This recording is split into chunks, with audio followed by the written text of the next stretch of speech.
We're less than 3 weeks away from the French election. I think the polls look very auspicious for Emmanuel Macron to be reelected to another 5-year term.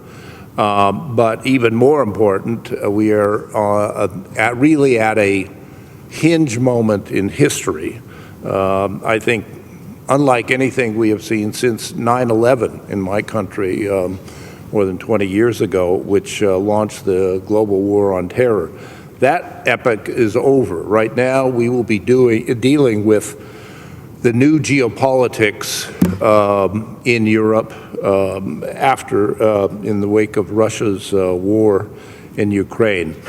So I thought I would talk a little bit about what I see as the main consequences of this aggression, and I'll intersperse it with the conversations that I've had with Emmanuel Macron in recent years for the purpose of my book, but also how he explained to me his rationale for keeping the door open to dialogue with a dictator like Vladimir Putin, and why he feels that's important for the benefit of Europe and eventually for peace in the world.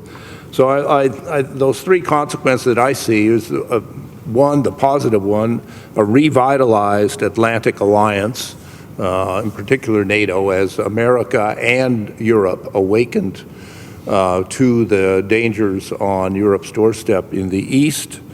How this, secondly, could be a therapeutic shock for Europe that could help the EU turn into a new global player on the world stage at a time when we have entered a new era of resurgent big power rivalry. And as Macron told me, his big fear was that Europe could be marginalized as China, Russia, and the United States picked apart Europe for their own purposes, unless Europe stood up and became a strong and independent power on its own. And he's received a lot of criticism for that. It's been called strategic autonomy, European sovereignty. Americans have criticized him, saying, well, what are you trying to do, undermine American leadership?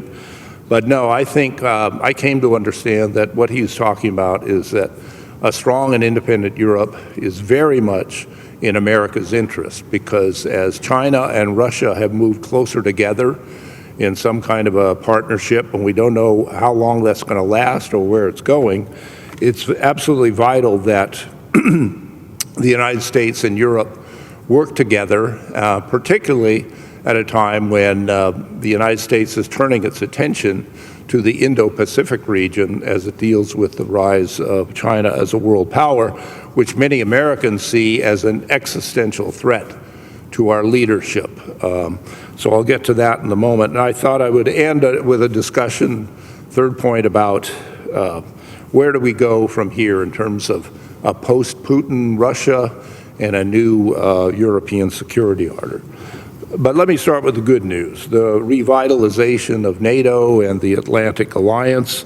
I think this is good in the sense that we are seeing a reversal of the policy that the Biden administration began with a year ago in January to focus almost exclusively on China.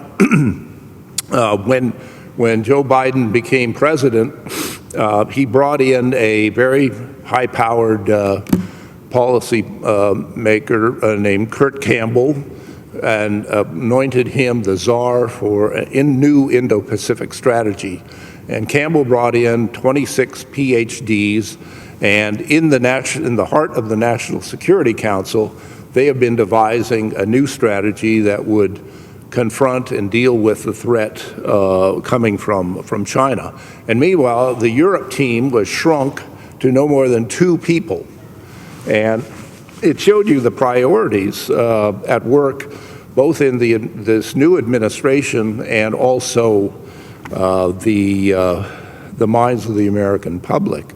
Because Biden, initially his election was received with a great sense of relief and appreciation in Europe because he's known as somebody who concentrated during his years in the Senate on strengthening the transatlantic partnership. But Biden has, since entering office, has really focused on China and how the United States can shift resources to that region and also its strategic attention.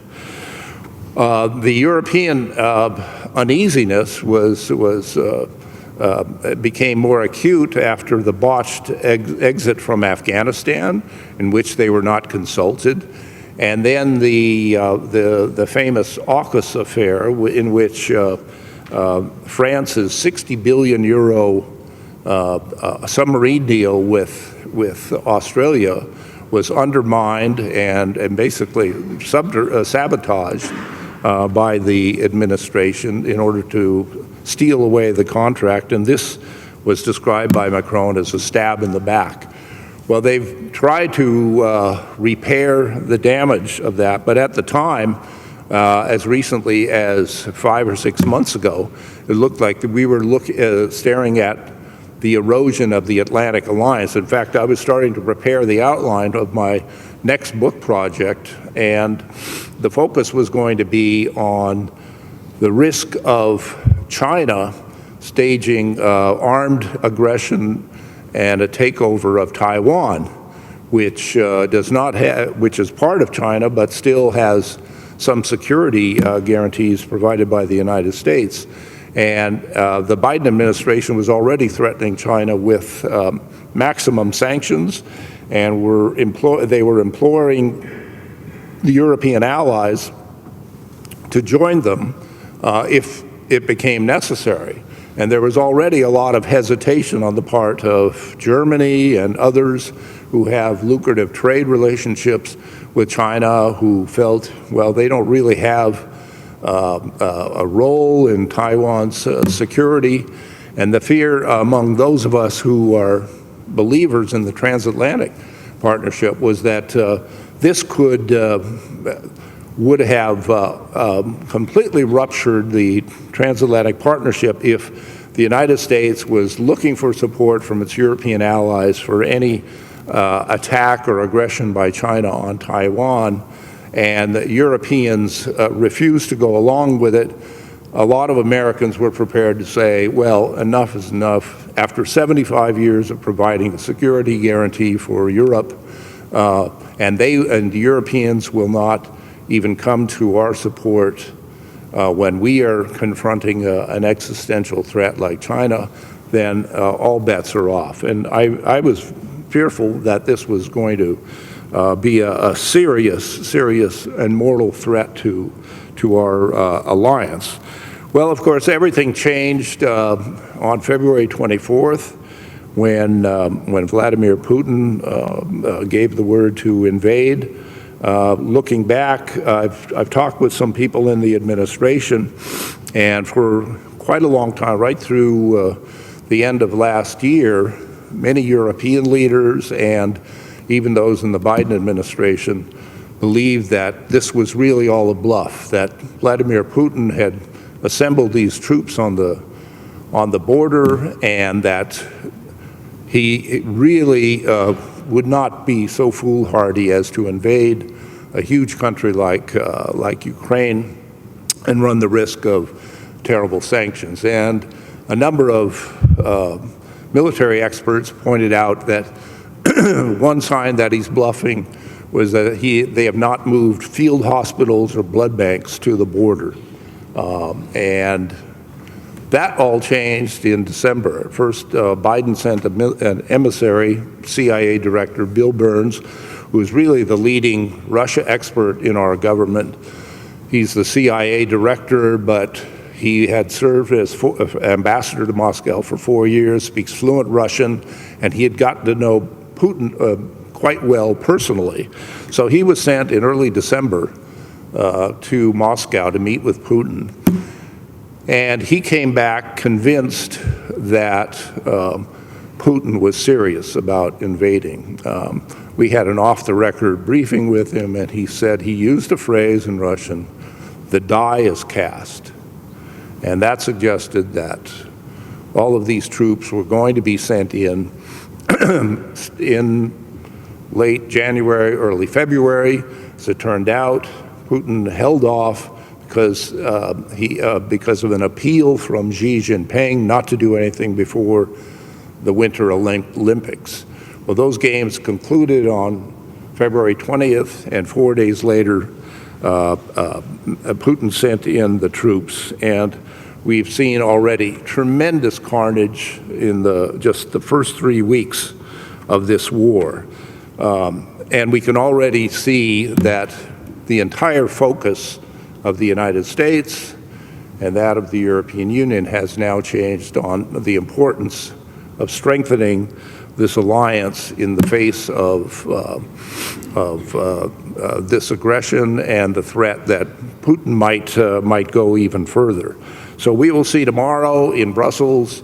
There will be 3 summits, actually: the NATO summit in the morning, the European Council summit, to which Biden is invited to attend, and then there will be another G7 summit in the afternoon, all to discuss what kind of precautions and measures need to be taken, and not just in the current situation, but also if it should become so serious that other unforeseen changes happen on the ground. Certainly one of the things that the Biden administration is looking at is the risk of using that Putin, who is facing enormous setbacks on the ground in Ukraine, might be tempted to use chemical weapons and potentially even theater nuclear weapons.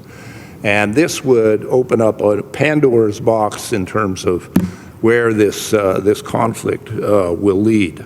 But it's the other factor to watch will be how the relationship with China, between China and Russia, affects Putin's calculations, because this has become a very important relationship. He's already implored Xi Jinping to send weapons and forces to supplement the Russian army, which has been remarkably ineffective until now. But so far, Xi is being very cautious, because I think he's very fearful he would jeopardize China's relations with the West. Well, I mentioned the second consequence is that this is a therapeutic shock for Europe, and certainly that's how Emmanuel Macron sees it. He's been pushing during his first 5 years in office for Europe to be more ambitious, to not just become a more integrated political community, but also to stand up for its own interests in an economic, political, but also military sense. And he's been frustrated, as he told me, by the lack of receptivity, the reticence of other leaders. And he said, well, he told them, if you disagree with me, come forward with your own ideas. But if we just sleepwalk through this phase of the 21st century, we will wake up at a point where Europe as a political project may cease to exist. And he used the term disappear in French with me, and that caused quite a shock for his diplomats and others that he was using such strong language. But he said it's important to wake people up. He used the term brain death for NATO just before the last summit last fall as a way of jolting the attention of other leaders. So that's his method, is to use rhetorical exaggeration to get people's attention. Well, I mentioned the therapeutic shock. That's been evident certainly in Germany. Nobody thought that a social democrat-led government with the Greens now in power would suddenly approve a €100 billion increase in military budget, and also be willing to send arms to Ukraine, and Macron welcomed this as a sign that perhaps France and Germany could lead Europe now toward a more assertive military posture. And it's significant that while the figures are important, it will still take a long time for Germany to become a serious military force. It's a very pacifist culture, as many of you may know, and to build up the military there is probably a 15 to 20-year project. So that's not going to be something that happens overnight. But I think in America, this crisis is seen as an opportunity for the Europeans to no longer accept America as a security guarantor in which that they could, as Obama accused them of being, serve as free riders on the backs of America's defense. Because as we look more and more toward China and Asia as the theater that is most important to America's interests, I think it's important for Europe, after 75 years of post-war relationship, to really accept the fact that this continent is prosperous enough and important enough to stand on its own feet and develop the means to defend its own interests. And when Macron and other leaders, for that matter, talk about the importance of a strategic vision for Europe, it's not just dealing with the East, the problems in East, Ukraine, Russia, but also other regions. The Arctic is changing in important ways. The melting of the Arctic ice cap is creating new sea passages that will need to be defended because Russia and China are also asserting their prerogatives in that region, and Europe will need to stand up for it. Certainly in Scandinavia, this is seen as an alarming development, and that there needs to be a stronger defense component for Europe in the north. And similarly in the south, I think that the demographic forces and the pressures of climate change will drive in the future yet another huge wave of immigrants that could come here into Europe. Right now, you're getting a big wave of Ukrainians, and that's been welcomed in many countries, particularly in Poland, which has close to 2 million Ukrainian refugees. And as we've experienced in our country, waves of refugees coming in can really infuse a new spirit and dynamism because many immigrants are willing to work hard and bolster the economy through their own entrepreneurial skills.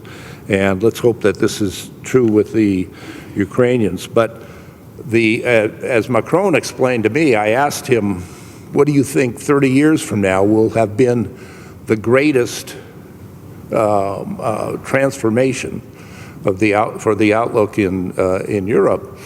And he surprised me by saying, I think it'll be the revolution, the enormous changes in Africa. And he's done a lot of thinking about this. He said, within 50 years, 1 in 3 human beings will be African. Shorter term, climate change and war, civil war, are driving the immigration of young people from their lands. He said, take Lake Chad. Within the next 10 years, Lake Chad will dry up. Today, 15 million people earn their livelihoods fishing and drinking water from Lake Chad. 10 years from now, that will not exist, and those people will have to move, and they'll have to move in a hurry. And if Europe is not prepared for them to move north across the Mediterranean, then this could create another shock with all of the subsequent political reverberations that could cause in terms of right-wing populism and xenophobic politicians. So these are considerations that why Europe needs to develop a strategic outlook for the periphery, because as he described it to me, he says, we used to think that the ring of countries around Europe was a ring of friends. Now it's a ring of fire, and that could really engulf much of the European continent itself. Well, let me then finally end with an account of what I see as where we are going. And it's very hard to predict how this conflict is going to evolve. It could last weeks, it could last months. But I fear that the longer it lasts, the more threatening it will be for Europe, the more devastating it'll be for Ukraine, and I think the more damaging it'll be for the Russian people. So I hope there will be some kind of a compromise, a political compromise that's reached in the weeks to come. But in case it doesn't, we need to be prepared for all eventualities. But there's no doubt that following this conflict, there will have to be a new European security order. I've already talked about the importance of Europe standing up on its own 2 feet and doing more without the support of the American big brother serving as the security guarantor. But it's, I think that the recognition that Russia, such a huge landmass, 9 time zones, enormous quantities of natural resources, needs to embrace a European destiny, much as it has in the past.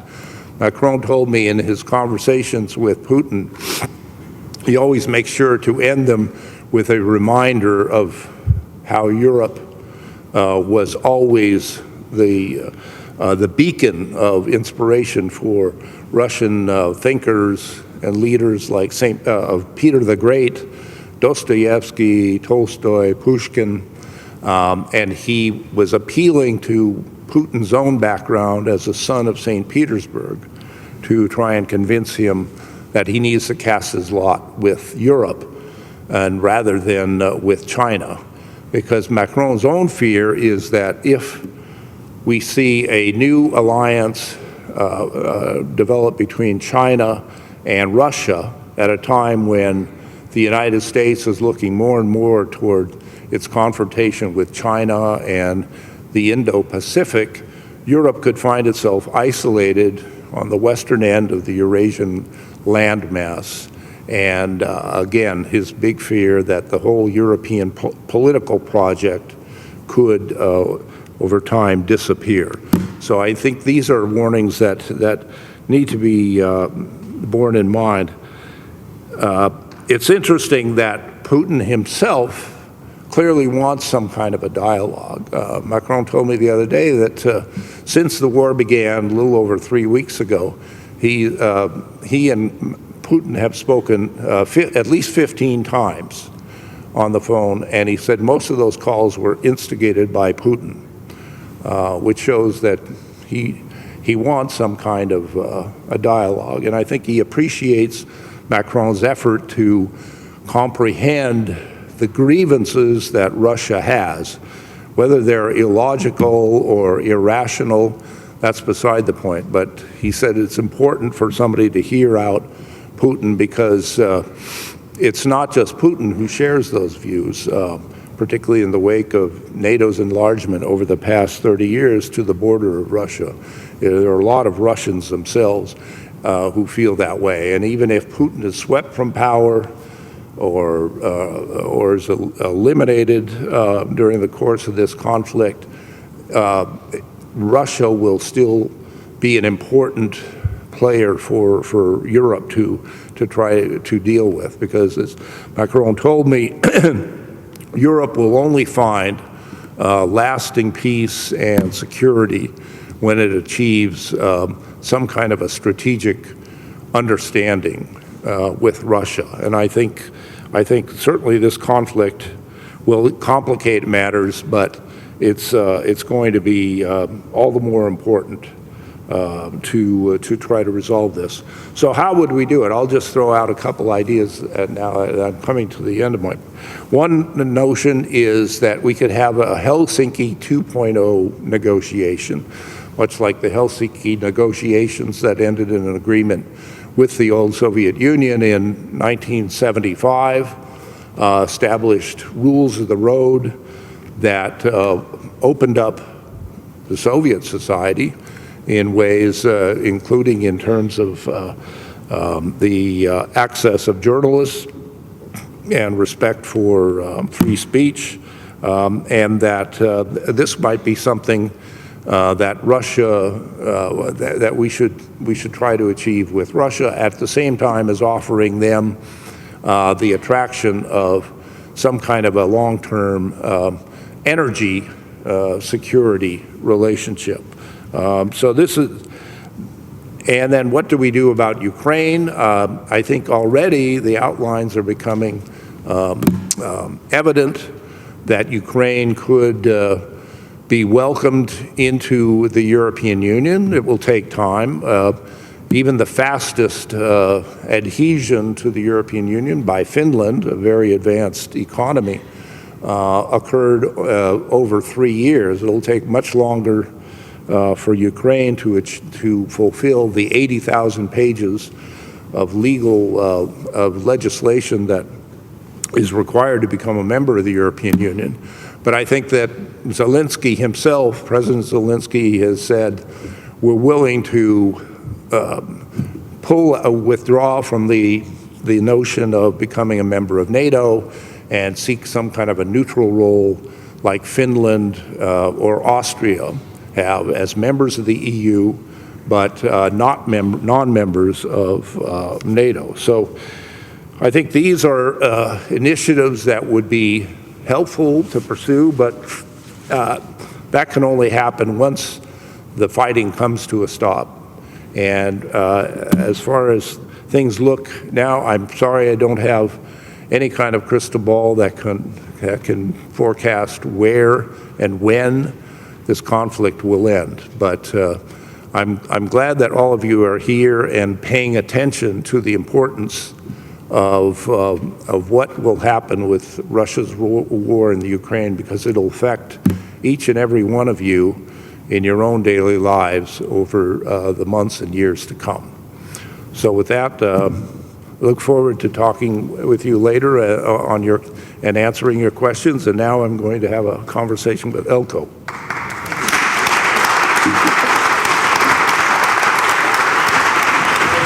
Okay.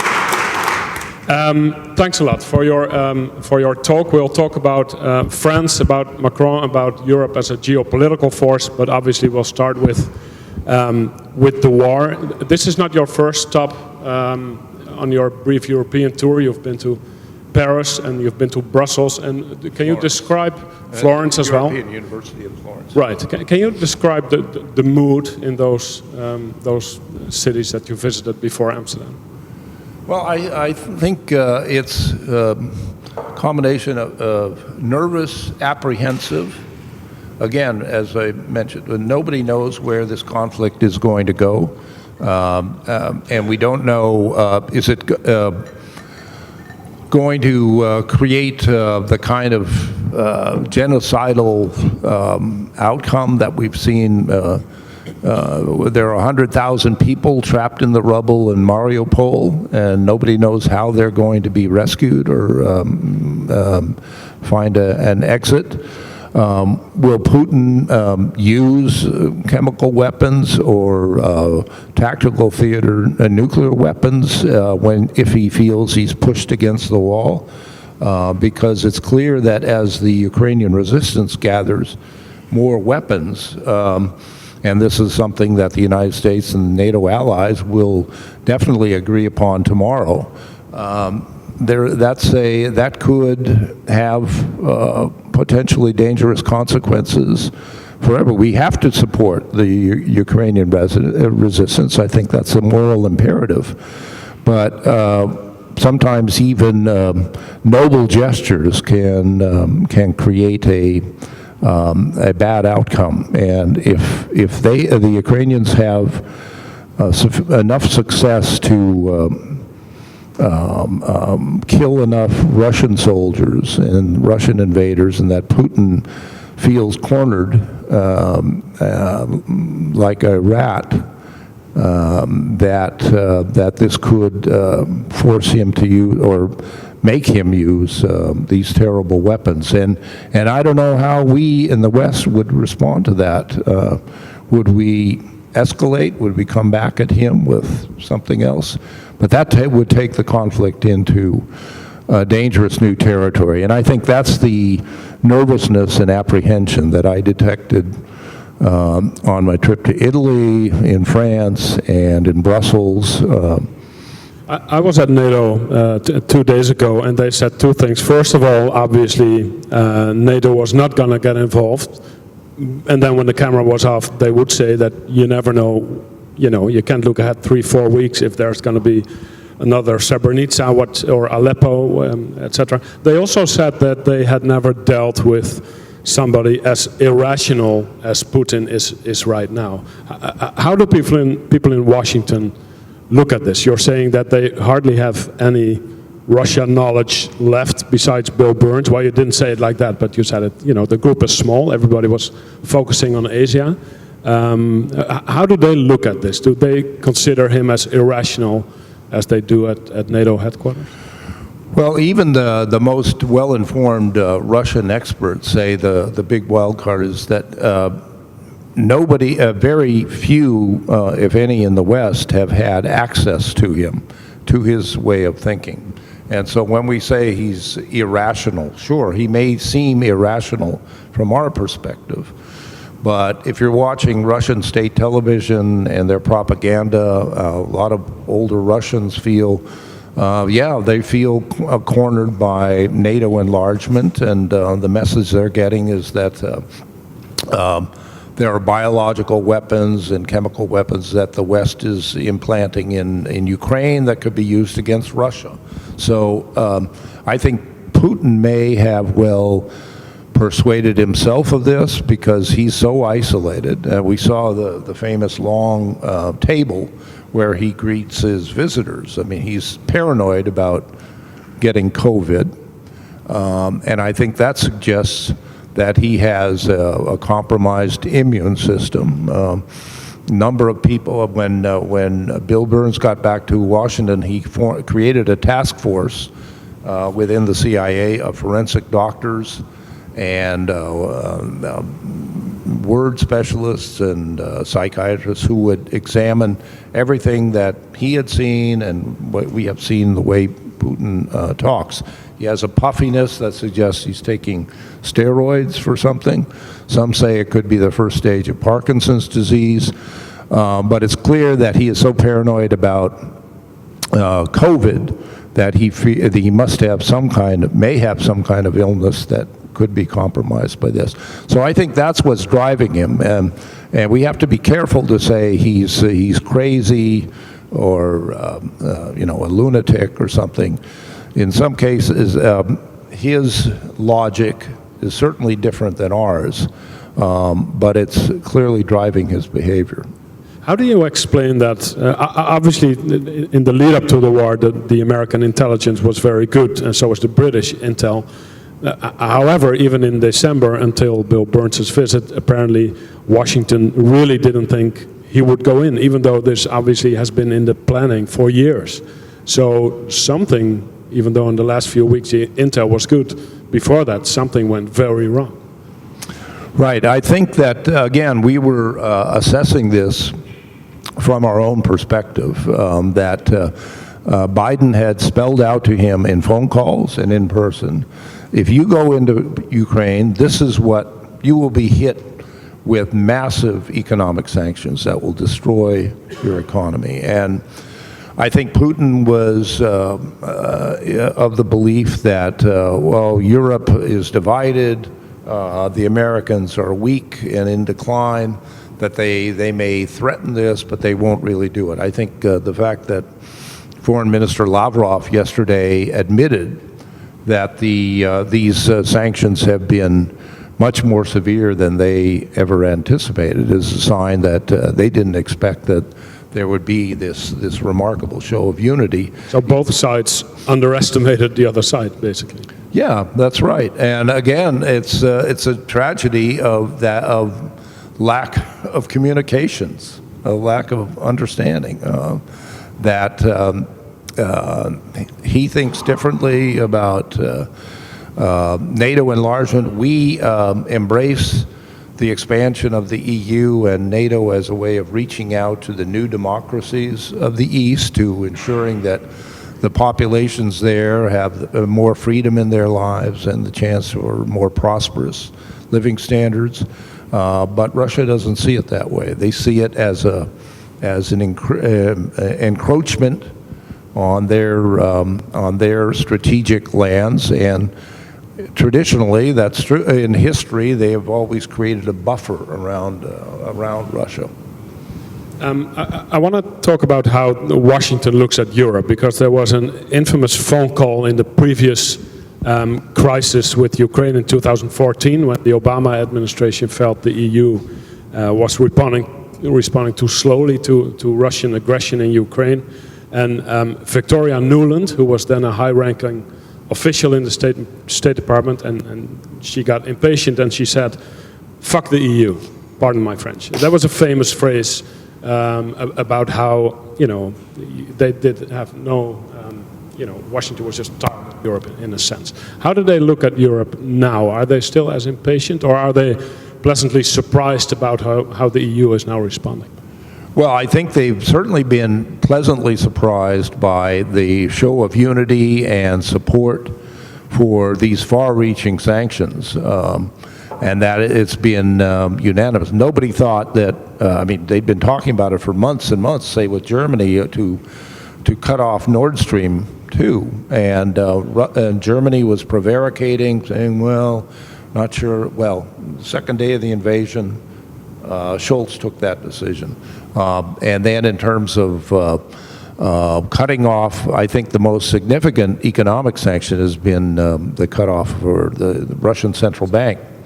Even more than SWIFT, that has done more damage to Russia's. The Russians did not. Maybe they expected SWIFT, but they did not expect. They didn't expect that the central bank would be. And the confiscating yachts of oligarchs really doesn't have any impact on Putin. Okay, it may look good on television and reporting, but that didn't have such a significant impact. No, I think and the impact on Russian living standards over time, the longer this goes on, will be significant, and that's why one would only hope that Putin would come to his senses and sue for some kind of a peaceful compromise. But again, I think it's in his DNA. He is reluctant to do anything that would be seen as a serious concession, because that would be tantamount to admitting defeat. And I think he knows if he does anything in that regard, he would probably not last very long in power. He's done everything he can to surround himself with the Siloviki, who are his cohort of kleptocrats who have been part of stealing the oil and gas money, and so that they are sort of tied to him. But there is no, say, respected military general who would be seen as the savior of the country, and I think he's purposely prevented that from happening, just as anybody who generates support, like Alexei Navalny, is locked away in a penal colony. Isn't the goal by now, we're 4 weeks into the war, Putin got a North Korea status for his country, basically. He's the Rizet of the world. Isn't the only remaining goal, or the main goal of the sanctions right now, especially from the American perspective, that Putin will be toppled and that he will be gone. Isn't that the only goal now of the Americans, to see him gone? And is that also perhaps why it's in the American interest to drag this war on as long as they can, basically, in Ukraine, or at least have a stalemate for months? Well, it's true. They would love to see regime change and to see Putin tried in The Hague for war crimes. Isn't it also, sorry to interrupt, but they would like that, but isn't it also the only remaining option, basically, for the Americans? Well, I think that's what they're going to be discussing tomorrow. I mean, what are other options that could be considered? Might be something of a military feint in other areas near Russia. For example, if NATO staged war games or something in the Baltic Sea, it gave something for Putin to worry about in terms of leaving his defenses naked, both in the north and the east, and concentrating all these troops in the south, that would be a distraction. I think there's a lot that the United States can do in terms of cyber attacks. They've held off on this, but we know the capability is there. Why did they hold off on this? Because before the war started and before it was clear that he would go in, everybody thought there would be armies of hackers present on both sides. Right. But we haven't seen it as much as we I think there's a fear of escalation on both sides. I think the Americans have remarkable surveillance and electronic espionage capabilities, which they don't want to share with the rest of the world, and certainly don't want to even allow Putin to have an inkling about.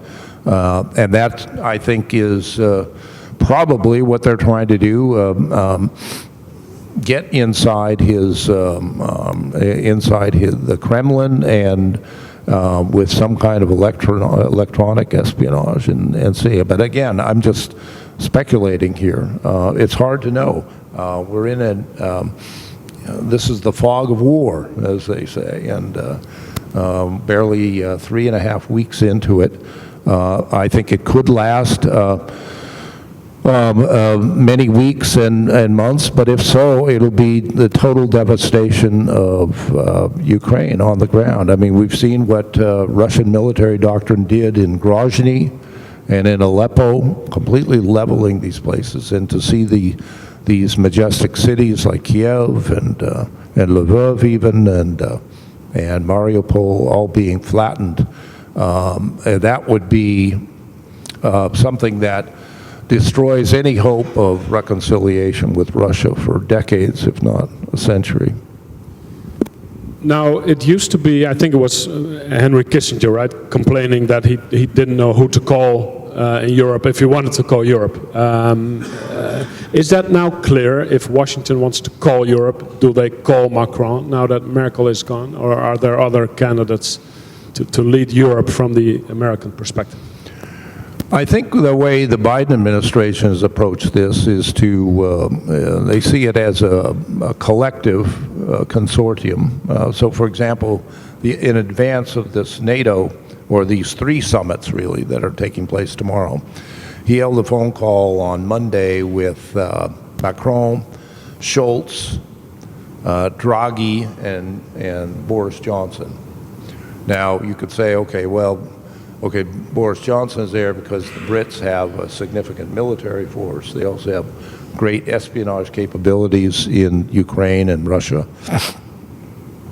Draghi, what is Italy's role? Well, Draghi is a very astute financial expert, and Italy has an important and lucrative trade relationship, and they have excellent contacts with a lot of these Russian oligarchs who have parked their yachts there or bought up property. And I might add, Putin himself owns in the Costa Smeralda, has a huge villa right next door to Silvio Berlusconi. And Berlusconi helped him buy that property. So that's the other thing. Italy has a number of Putin whisperers who live there, and that's another factor to consider. Let's talk about France and about NATO, because France has always had a complicated relationship with NATO. They left I think the integrated military structure for at least 30 years. Mm-hmm. You mentioned during your talk the dispute about the nuclear submarines, the AUKUS thing. How does Macron look at NATO right now, which, as you said, he called brain dead, but he said that for a reason? Yeah. He said it for a reason, and you have to understand the context. He explained to me that it occurred just days after, and Trump was still in office then, that he was infuriated because a couple hundred French special forces were left in peril because Trump decided to withdraw the Americans from the security partnership they had with the Syrian Kurdish forces, and that left these French forces in danger.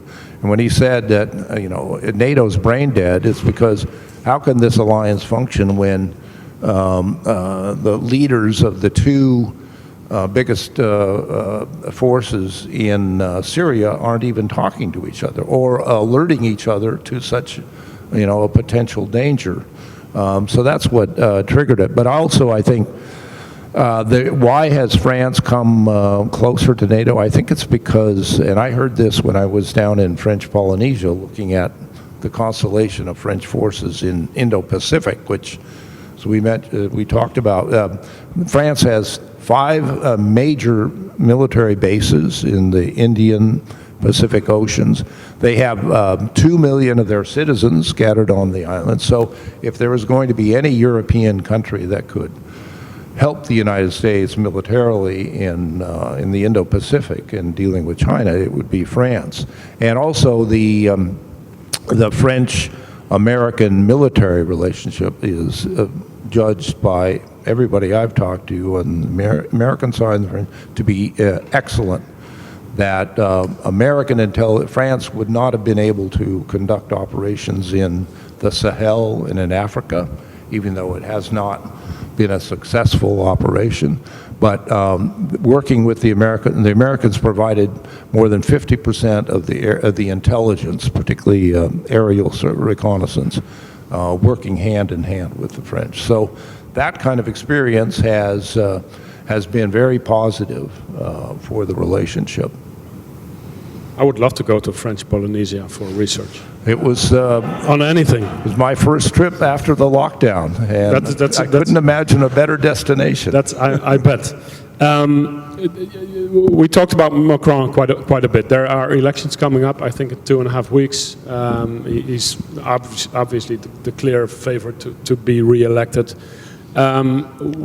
Since he's visited and made phone calls with Putin so much, is it too cynical to say that is also because of his re-election campaign? I know his motives when it comes to Europe, etc., but is it also a campaign issue? Yeah, well, I think at the outset, when he did this, a number of his advisors were very skittish about this dialogue with Putin, and possibly that it may hurt him. It would hurt him, yeah. And that this was a risky gamble because it could be, if he fell on his face, it could be a huge embarrassment, and people would say, what kind of leader is this? But instead, he clearly has won admiration from a lot of French voters for at least trying to broker a peace deal. And it's evident in the opinion polls. Within the last 2 weeks, he's jumped from 24% approval to 32%. Even though he did not get a peace deal. Even though he didn't get anywhere. Didn't get anywhere with it. But at least, I think his explanation that it's better to have somebody on the outside trying to talk sense into Putin, even if you're not getting through, at least at this stage. But there's always the hope that at some point he will listen to you. When you mentioned just now that there's been about every other day. There have been 15 phone calls over the past 3-4 weeks, and most were initiated by Putin. Who could call anybody, but he does call Macron. Why do you think that is? Well, I think one is in my talks with Macron about Russia and Putin, he's clearly done a lot of reading about history, and he said that Putin was his first state visitor after becoming president. He invited Putin, didn't invite Trump or Angela Merkel. It was Vladimir Putin, and the reason was... He even came to his summer house, right?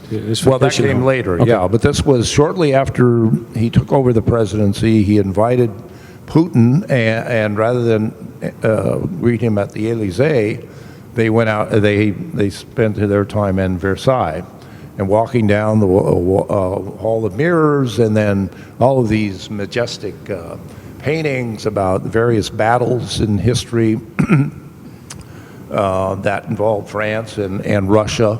And so he said it was clear he was trying to treat Putin as the czar he thinks himself to be. And so this was all part of Macron's seduction effort to play on his belief that as the son of St. Petersburg, Putin would be susceptible to coming around to a more positive relationship with the West. Again, it hasn't panned out, but he still says it's important to hold the door open to Russia because I firmly believe whatever happens with this war, Europe will never be secure unless we find some kind of strategic understanding with Russia. Just one more thing on this. Was it also hubris in a sense that, Trump met with the leader of North Korea because he thought he could make peace? Obama thought that he could make peace anywhere, basically. Was that also Macron? I don't know the guy. You know him a little bit. Is it also, the idea that he could be a peacemaker, that he has some magic touch? Yeah, well, I think even one of his closest aides once told me, says the guy walks into a room and he looks at a chair and he thinks he can seduce that chair. So, right. This is, and he is charming. He's intelligent, very intelligent, very well read, and he can come across as arrogant as he has, and I mentioned in the book a lot of the gaffes that he committed, which alienated much of the French population. He's not somebody like Jacques Chirac, who thrived on going into a bar, having a beer, slapping people on the back, and say, call me Jacques, this sort of thing. That's not Macron's style. It sounds a little like Obama, right? Who was called aloof or not? That's true. Obama had a glacial, aloof personality, and even his staff complained about that. And Biden's people as well. There was some friction in all the time that he served, 8 years as his vice president. Joe Biden and Jill Biden were never once invited to the private quarters at the White House, either for tea or coffee or lunch. That hurts. And I think it does. For somebody like Biden, who is a very congenial guy who has his staff over for dinner at his house in Delaware, and yet Obama never accorded him that kind of treatment.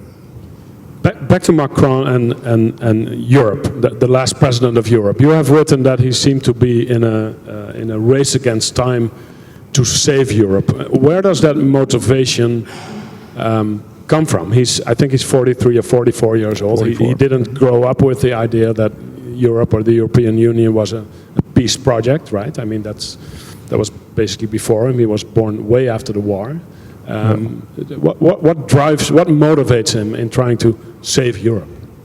Well, I think his race to revive Europe, which is the subtitle of the race to revive France, came from his belief, which he expressed to me and others, that I have to get moving right away. So, I mean, within the first, I think I describe how shortly after having a small reception for his staff, he said, okay, now it's time to get to work. And he wanted to front load the most difficult reforms of his presidency in the first few months, and it was tough going. I mean, he did succeed in getting the railway workers, which had been sort of the most dangerous group for any president to tackle. Unionized. Yeah, well, I mean, but there had been so many concessions over the years, you know, that a train engineer who used to have a tough job shoveling coal into the furnace to make the trains run, now they just push buttons. And we got very lucrative arrangements to retire at the age of 50, 80% of their salary. And I think a lot of the French public, he said, the public is ready to side with me on that. This is unfair. It's too much of a burden for the taxpayer, and they need to give ground. And they fought him tooth and nail, and he succeeded. But he's tried to push ahead, let's say, on other difficult subjects, pension reform, which France desperately needs. But he said he's going to take that up in his second term. But I think he really thought that we needed to move fast and in France for these reforms. And at the European level, he really believed, and I think correctly, that unless we move ahead and establish Europe as a global power, we will be eaten alive by China, Russia, and the United States. And look, already his fear that Putin would be embraced by China is already taking place, and that Europe is isolated, particularly as the United States turn toward Asia. Now, one can only hope that this crisis brings the United States and Europe together, because I think the best outcome for all of us would be that Europe sees this as a wake-up call to assume greater responsibility for its defense. The United States slowly pulls back, I mean, still stays engaged in NATO and European defense, but allows Europe to take the lead, and they can then concentrate on challenges elsewhere, particularly every U.S. president wants to pivot to the Asian Pacific, and then always something happens. Right. Well, and then they can't, right? I think this is true. George W. Bush first said that we need to pivot first to the Middle East and then pivot to Asia. Obama said it. Tired of free riders in Europe, we need to pivot to Asia, which is where the 21st century will be decided. Of course, Trump said the same thing and wanted to even pull out of NATO. But look, let's not forget that even with the rise of China and India and other powers, 40% of the trade and investment flows in the global economy are between Europe and the United States, even today. So this is a significant a relationship. Now, where it has changed, and my friend Jeremy Shapiro at the European Council on Foreign Relations has written a good paper on looking at the statistics. Since the 2008 financial crisis, when Europe's EU 28, 27, had $15 trillion in GDP, United States had 14. Today, Europe has not grown at all, still at 15. United States is up at 20. So that disparity between economic growth and power has gotten bigger in favor of the United States. And I think that's